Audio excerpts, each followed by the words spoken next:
Hello guys, welcome to our channel HR travel and blogs. So మన వీడియోస్ని ఎవరైనా కొత్తగా చూస్తుంటే మన ఛానల్ని ఒకసారి విజిట్ చేయండి. అలాగే సబ్స్క్రైబ్ చేసుకోవడం మాత్రం అస్సలు మర్చిపోవద్దు. ముందుగా అందరికీ హ్యాపీ శ్రీరామనవమి. సో ఈరోజు పండగ కాబట్టి నేను మా తమ్ముడు కలిసి టెంపుల్కి వెళ్ళాలి అనుకుంటున్నాము. సో నెల్లూరులో రంగనాథ స్వామి టెంపుల్ అంటే మ్యాక్స్ నెల్లూరు వాళ్ళకైతే బాగా ఐడియా ఉంటుంది. సో మేము ఆ టెంపుల్కి వెళ్ళాలని ఫిక్స్ అయిపోయాము.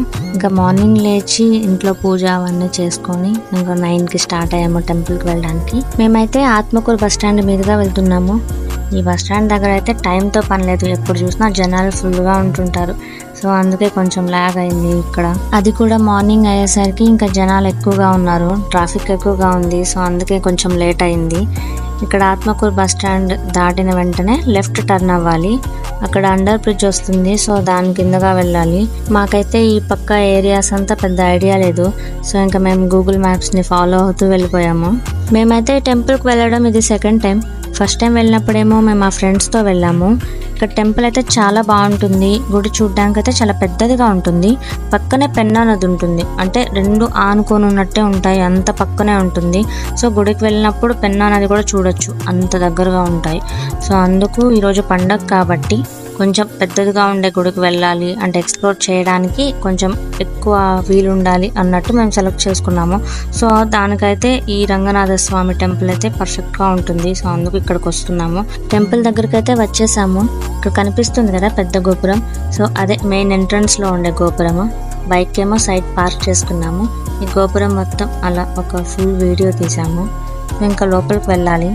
ఇది వచ్చి మెయిన్ ఎంట్రన్స్, స్టార్టింగ్లో ఉండే ఎంట్రన్స్ ముందు కనిపిస్తుంది కదా. సో అదే మెయిన్గా టెంపుల్ లోపలికి వెళ్ళడానికి ద్వారం. ఇప్పుడు మనం వచ్చాం కదా ఎంట్రన్స్లో నుంచి, అక్కడి నుంచి ఆ ఎండింగ్ వరకు అటువైపు ఇటువైపు ఇళ్ళు ఉంటాయి. టెంపుల్లోకి అయితే వచ్చేసాం. ఇక్కడ వెంకటేశ్వర స్వామి వారి నామాలైతే బయట ఎంట్రన్స్ నుంచే కనిపించేలా కట్టారు. చూడ్డానికి చాలా బాగా అనిపించింది. ఇక్కడ లెఫ్ట్ సైడ్ కాళ్ళు కడుక్కొని ఇంకా ప్రదక్షిణలు వేయడానికి వెళ్తున్నాము. ఇక్కడ లెఫ్ట్ సైడ్ ఉండేదేమో అమ్మవారి గుడి, ఇంకా రైట్ సైడ్ ఉండేదేమో ఇంకా రంగనాథ స్వామి మందిరము.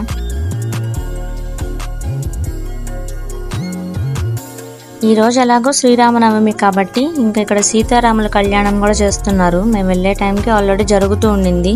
అదేమో అమ్మవారి గుడి అని చెప్పాను కదా లెఫ్ట్ సైడ్. సో అక్కడ చేస్తున్నారు అది కూడా.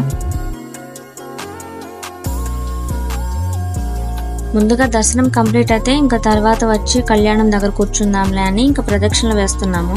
ఇక్కడ కనిపిస్తుంది కదా అదే వినాయకుని మందిరము.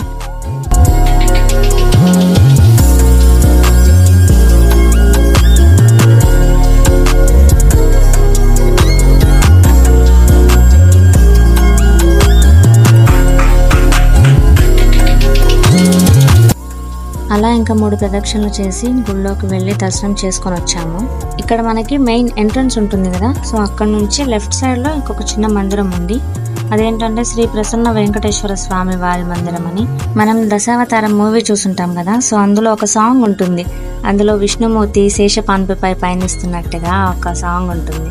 దాంట్లో ఎలా ఉంటుంది విగ్రహం, సేమ్ ఈ చిన్న మందిరంలో కూడా విగ్రహం అలాగే ఉంటుంది. అంటే ఇక్కడ కూడా దేవుడు సేమ్ అదే రూపంలో ఉంటాడు. సో అది వీడియో తీద్దాము అంటే కుదరదు కదా, ఇంకా తీయొద్దని చెప్పారు. సో అందుకే తీయలేదు. ఇక్కడ గుడికి బ్యాక్ సైడ్ ఒక ద్వారం ఉంటుంది. సో అక్కడ నుంచి మనం పెన్నా నది చూడాలంటే ఈ ద్వారం నుంచే రావాలి. ఈ ప్లేస్ అయితే చూడడానికి చాలా బాగుంటుంది. ఇక్కడ కనిపిస్తుంది కదా పెన్నా బ్రిడ్జ్, అది కూడా బాగా క్లారిటీగా కనిపిస్తుంది. ఇదైతే ఈ మధ్య కొత్తగా కట్టిన బ్రిడ్జ్. ఇక్కడ నుంచి చూస్తుంటే వ్యూ చాలా బాగుంది కదా. ఇక్కడ ఫొటోస్ కానీ వీడియోస్ కానీ బాగా తీసుకోవచ్చు. ఇప్పుడు మనకి కనిపించేదంతా గుడికి బ్యాక్ సైడ్ వస్తుంది. ఇక్కడ ఒక చిన్న మందిరం ఉంది. మనం చిన్నప్పటి నుంచి తెలుగు లాంగ్వేజ్లో వింటూ ఉంటాం కదా, కవి తిక్కన అని చెప్పేసి. సో ఆయన మందిరం ఉంది ఇక్కడ. మొత్తం గ్లాస్ డోర్స్తో చేస్తున్నారు. లోపలికైతే వెళ్ళలేదు ఎందుకంటే లాక్ చేస్తున్నారు. సో బయట నుంచే వీడియో తీసాము. ఆ మందిరం పక్కనే ఇక్కడ గోవులు ఉన్నాయి. సో వాటికి పెట్టడానికి అయితే మా దగ్గర ఏం లేవు, జస్ట్ ఇంకా టచ్ చేసేసి వచ్చేసాము. కొంచెం భయం వేసింది కానీ అక్కడ మాకు షీల్డ్ ఉంది. సో అందుకే మేము ధైర్యంగా టచ్ చేసాము వాటిల్ని. ఇంకా టెంపుల్ అంతా వీడియోస్ అయితే తీసేసాము. సో అందుకు ఇంకా ఫొటోస్ తీసుకుందామని చెప్పేసి పెన్నా నదికి కొంచెం దగ్గరకు వెళ్తున్నాము. అంటే ఇక్కడ మెట్లు ఉంటాయి, దిగచ్చు. సో అక్కడికి వెళ్ళి కొన్ని ఫొటోస్ తీసుకున్నాము. సో ఇదే గాయస్ ఇవాల్టి వీడియో. ఈ వీడియో మీకు నచ్చితే ఒక లైక్ చేయండి, అలాగే మీ ఫ్రెండ్స్ అండ్ ఫ్యామిలీ మెంబర్స్కి కూడా షేర్ చేయండి. అలాగే మా ఛానల్ని సబ్స్క్రైబ్ చేసుకోవడం అస్సలు మర్చిపోకండి. Please subscribe my channel. Thanks for watching.